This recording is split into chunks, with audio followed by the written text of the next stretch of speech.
As far as the Kubota, not much different. Same as it always has been.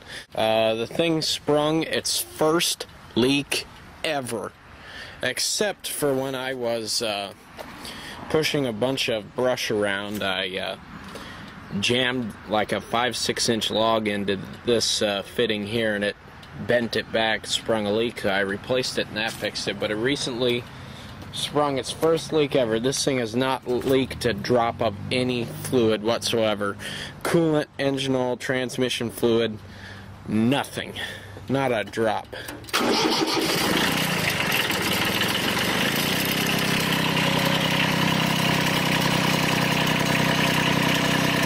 So if I go to dump the bucket, you can see that leak there.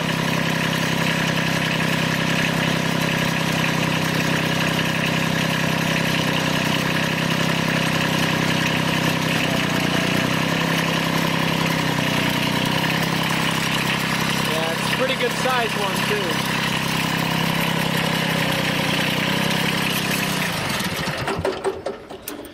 Other than that, I gotta give it to Kubota. They knew what they were doing when they built this piece of equipment. It has been by far the most problem-free, reliable, engine-powered, quote, vehicle I've seen.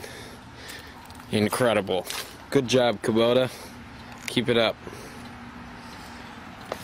Now we're just going to go through, and I'll probably end up just replacing all the lines because the rubber's just falling off and exposing the metal behind it and starting to rust.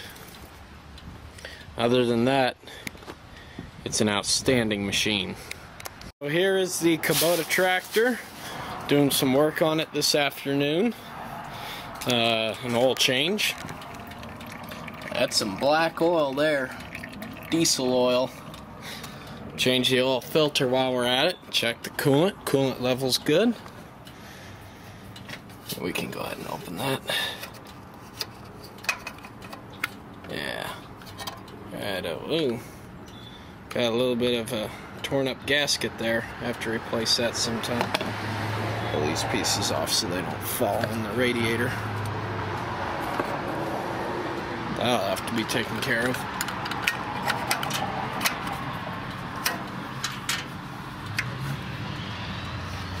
And let's see, what else are we doing here? Oh, yeah, of course. There he goes. And we're replacing all the hydraulic lines, which I already did. As you saw in the last clip, they were leaking pretty bad, so here's all the old hoses.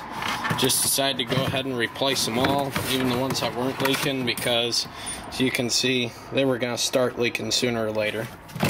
So all brand new hydraulic lines, and I topped off the hydraulic fluid. Right here, this little cap comes off, top it off there, there's a little dipstick. Ran all the air out of the lines, topped it off, it's working perfectly now. So I got the oil draining. I've also got the starter clutch switch. It's this little switch right here, so when you stick the clutch in, pushes up on that little switch there, so the engine can start. And that switch went bad. Right now I've just got it bypassed up here, but I'm going to be putting a new switch in there, so that way it won't start. Like, I won't start it now because there's no oil in it, but without the clutch in, it'll still crank. So I'm getting that fixed. What else am I doing here? A few other things need to be taken care of. These tires were full of antifreeze. It's starting to leak out those. You can see all this rust here. They're probably rusting from the inside out. Got a missing bulb here. The headlamps need to be replaced. They're kind of broken out there, as you can see, but get that taken care of. Might need a new battery here soon. This one was done in, looks like either January or February of 2008. So about 3 years on that battery. Here's the old oil filter. I got the oil drained out of it. Pretty much, yeah, most of it.